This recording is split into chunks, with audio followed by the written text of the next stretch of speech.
Salut et bienvenue dans New Deal, le podcast Slate IFRI TTSO qui décortique l'actualité américaine en compagnie de Laurence Nardon, responsable du programme Amérique à l'IFRI. Bonjour Laurence. Bonjour Romain. Alors Laurence, nous voici rendus au dernier épisode de l'année 2024, une année qui bien entendu a été marquée par la réélection de Trump. Trump ne prendra ses fonctions que le 20 janvier, mais il est déjà très actif depuis son QG de Mar-a-Lago en Floride. Alors Laurence, j'aimerais que pour conclure cette année, vous nous racontiez un peu quelle est l'ambiance à Washington ces jours-ci, dans cette espèce de fin de règne et de début de règne naissant. Qu'est-ce qu'on peut entendre aujourd'hui sur le retour de Trump dans la capitale ? Si vous me demandez quelle est l'ambiance à Washington, en effet, on imagine une fin de règne un peu triste et surtout très fatiguée à la Maison-Blanche pour Joe Biden. Mais l'actualité politique ne s'arrête pas. Cette semaine, qui a commencé lundi 16, les élus du Congrès sont très occupés parce qu'ils négocient le vote d'un nouveau budget provisoire, un stopgap budget qui doit être absolument voté avant vendredi 20, faute de quoi on assisterait dès samedi à la fermeture des institutions fédérales. Ring the bell, comme on dit. Oui, c'est ce qu'on appelle le shutdown qui revient régulièrement dans l'actualité politique et budgétaire américaine. Et française. Certes, mais là, ça n'est pas notre sujet.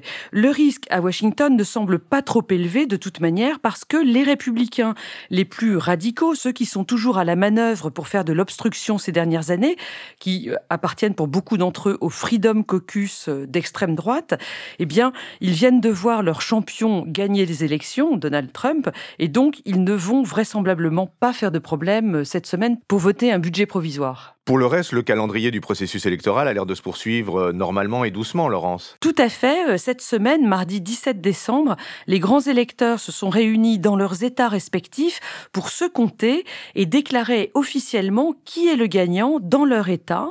Et puis maintenant, ils vont transmettre ce résultat au Congrès à Washington. D'accord. Et après, tout le monde va partir en vacances. Et quel va être le calendrier en janvier ? Eh bien, on assistera à la suite et à la fin de ce processus électoral pour la présidence. Le décompte officiel des résultats, donc envoyé par les grands électeurs des États cette semaine, aura lieu le 6 janvier devant les deux chambres réunies en Congrès. C'est ce processus qui avait si mal tourné le 6 janvier 2021. Cette année, donc 2025, la vice-présidente Kamala Harris, agissant en tant que présidente du Sénat, présidera cette cérémonie et c'est à elle qu'il reviendra d'annoncer la victoire de Trump, ce qui ne manquera pas de sel parce qu'elle était évidemment son adversaire. Ce qui est même un peu cruel, Laurence. Et puis ensuite, il y aura l'investiture qui a lieu cette année le lundi 20 janvier. Là aussi, ça manque pas de sel parce que ce troisième lundi de janvier est un jour férié aux États-Unis en l'honneur de Martin Luther King. Cette réinvestiture de Trump, c'est la seconde fois seulement dans l'histoire des États-Unis qu'un président est réélu de manière non consécutive, c'est-à-dire avec un autre président qui a dirigé le pays pendant 4 ans entre les deux. La dernière fois, c'était Grover Cleveland en 1893. Et alors, Laurence, rappelez-nous un petit peu comment se passe une investiture aux États-Unis. Alors c'est très cadré, ça se passe devant le Capitole, ça commence à midi avec la prestation de serment du nouveau président sur la Bible. Après, il y a un déjeuner avec les élus du Congrès, donc dans le bâtiment juste derrière. Et puis après, le président et son épouse partent généralement à pied et plus souvent en voiture, en tout cas ce sera en voiture pour Trump, sur Pennsylvania Avenue, c'est une parade populaire pour rejoindre la Maison-Blanche, après quoi le président s'installe dans une tribune pour suivre la fin de la parade devant sa nouvelle maison, donc la Maison-Blanche. Ça, c'est l'habitude depuis George Washington, après quoi il y a des bals qui sont organisés un peu partout dans la capitale, soit des bals officiels dans lesquels le président est tenu de se rendre pour faire un petit tour de piste avec quelques dames, soit des bals non officiels, là il y en a vraiment beaucoup. Et Trump ne va rien changer à ce protocole ? Alors, la seule chose qui est tout à fait inhabituelle dans la cérémonie d'investiture de 2025, c'est que Trump a invité pas mal de chefs d'État étrangers, ce qui n'est pas du tout traditionnel. Normalement, c'est vraiment une cérémonie entre Américains. Cette fois-ci, Trump a invité des dirigeants étrangers qui sont un peu sur la même ligne idéologique que lui, Orban, Meloni, Javier Milei, mais aussi Xi Jinping. Ce dernier, a priori, n'aurait pas accepté l'invitation. Et Poutine ? On lit dans la presse que Poutine n'aurait pas été invité. Zelensky, donc le président de l'Ukraine, aurait reçu une demi-invitation. C'est quoi une demi-invitation ? Eh bien, ça veut dire que lors d'une interview, quelqu'un a demandé à Trump s'il avait invité Zelensky. Il a dit non, je ne l'ai pas invité, mais s'il veut venir, il sera le bienvenu. C'est ce que j'appelle une demi-invitation. Ou une incruste, c'est comme on veut. Mais j'ai entendu dire que les entreprises se bousculaient pour donner de l'argent à Trump pour la cérémonie d'investiture. Oui, absolument. C'est particulièrement frappant pour les big tech. Il y a vraiment un renversement total de leur attitude par rapport à 2016 et même à 2020. Ces derniers jours, on a vu les dirigeants de Meta, donc Zuckerberg, Google, Amazon, Apple, OpenAI, se rendre à Mar-a-Lago, donc en Floride, pour dîner avec Trump.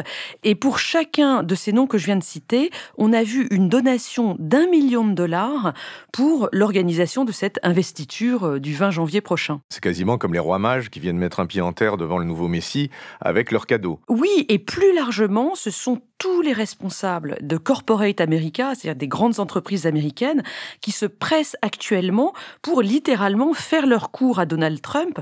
Ce qui semble très important, c'est de le flatter si possible en public pour qu'il y ait des retombées médias et que Trump soit encore plus content.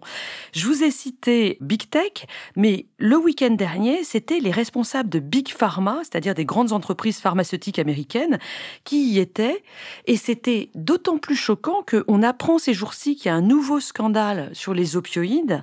Les fabricants de médicaments comme Purdue Pharma, dont on a souvent parlé en lien avec ce scandale, auraient payé les intermédiaires du secteur médical, ce qu'on appelle les Pharmacy Benefit Managers, pour que ces derniers continuent à prescrire des opioïdes, typiquement de l'oxycontin à l'époque ou du fentanyl, et ce jusqu'en 2017, alors qu'on savait déjà très bien que ces médicaments étaient très problématiques. Bon, en gros, ce à quoi on assiste ces jours-ci, c'est à une capitulation de l'ensemble du secteur privé devant Trump. Et alors, les médias, ils en disent quoi? C'est un secteur privé, là aussi. Écoutez, les médias comme le New York Times, évidemment, tiennent bon, mais quand même, on voit des fissures dans cette presse traditionnelle mainstream. Rappelez-vous déjà que le Washington Post et le Los Angeles Times, le Washington Post qui était vraiment à la pointe du combat contre Trump ces dernières années, eh bien, on a vu dans la fin de la campagne de 2024 qu'ils avaient renoncé à soutenir Kamala Harris publiquement parce que leur propriétaire, Jeff Bezos, donc le fondateur d'Amazon qui vient de donner 1 million de dollars, s'y opposait. Et ça se confirme parce que dimanche 14 décembre, on a appris que la chaîne ABC, là aussi une chaîne très mainstream, avait accepté de payer 16 millions de dollars dans une transaction pour éviter un procès en diffamation que Trump voulait lui intenter. Alors, quelle est l'affaire? Vous vous souvenez de la condamnation de Trump pour agression sexuelle contre E. Jean Carroll. On en a parlé plusieurs fois dans ce podcast. Elle a été plaidée dans l'État de New York. Or, le journaliste de la chaîne ABC, George Stephanopoulos, lors d'une interview qui remonte au 10 mars dernier, avait évoqué cette affaire en employant le terme de viol pour désigner ce qu'avait fait Trump. Donc, Trump, s'appuyant sur la définition extrêmement restrictive du viol qui existe dans l'État de New York, vient donc accuser le journaliste de diffamation, d'accusation mensongère, parce que dans l'État de New York, ce qu'il a commis, c'est uniquement une agression sexuelle. Pour conclure là-dessus, il faut bien reconnaître que les définitions sont extrêmement variables selon les États et Trump aurait bel et bien été condamné pour viol dans un autre État que celui de New York. Une presse au pas alors, Laurence? David Axelrod, qui est un ancien conseiller d'Obama, a déclaré sur Twitter X à l'issue de cette information sur ABC « Welcome to Hungary, folks ». Bienvenue en Hongrie, les amis. Ouais, effectivement. Et alors, comment se tiennent les démocrates pendant ce temps-là? Eh bien, la presse se fait l'écho des disputes internes dans le parti. Vous savez qu'ils vont réélire un nouveau chairman pour leur comité national et il y a plusieurs candidats en lice. Au-delà de ces personnes, les grandes voix du parti se disputent entre ceux comme Bernie Sanders qui pensent que les démocrates n'ont pas été assez à gauche pendant la campagne, que Trump a été élu parce que les Américains sont misogynes et racistes. Bon, et face à eux, il y a les modérés qui pensent que les démocrates doivent absolument renouer avec les classes moyennes, ce qu'ils n'ont pas réussi à faire malgré toutes les largesses économiques de l'administration en place. Ça, c'est le courant de Biden. Joe Biden qui part quand même la tête haute, non, Laurence? Eh bien, pas du tout. Et là, c'est vraiment la consternation. Joe Biden a annoncé le 1er décembre qu'il allait gracier son fils Hunter Biden. Et c'est quand même un petit peu problématique. Je vous rappelle les faits. Hunter Biden, ce fils à problème de Joe, faut dire qu'il a perdu sa mère très tôt, il a ensuite perdu son frère, il a eu des problèmes de drogue. Il fait l'objet depuis des années d'attaques un petit peu fantasmées de la part des républicains pour son implication supposée dans des trafics d'influence en Ukraine. Vous savez, c'est avec la firme Burisma dans les années 2010. Les républicains avaient retrouvé son laptop. En réalité, il n'y avait quand même pas grand-chose dedans. Mais ce qui est vrai, c'est que Hunter Biden a fait une fausse déclaration pour acheter une arme à feu il y a plusieurs années et qu'il a également triché sur ses impôts. Il a reconnu sa culpabilité, il a tout remboursé et il fait néanmoins, ou il faisait en tout cas, face à une peine de prison quasi certaine. Alors, on peut comprendre que Joe Biden veuille sauver son fils, que ce soit l'un de ses derniers gestes, mais c'est une décision qui est très impopulaire parce qu'elle vient marquer d'un certain népotisme la fin de cette administration. C'est quand même très, très dommage. Donc oui, du côté démocrate, le paysage est complètement dévasté et tout est à reconstruire. En conclusion, Laurence, qu'est-ce que vous pouvez nous dire pour nous lancer sur cette année 2025 ? Eh bien, qu'il y aura beaucoup à dire sur les projets de Trump on day one, c'est-à-dire les décrets qu'il compte signer dès le premier jour après son investiture, dans de très nombreux domaines, l'immigration, le commerce international, l'environnement, etc.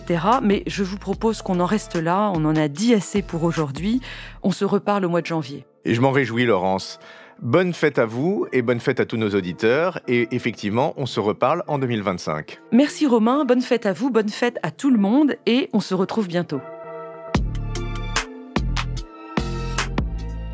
Retrouvez New Deal chaque semaine sur Slate Audio et toutes les plateformes de podcast.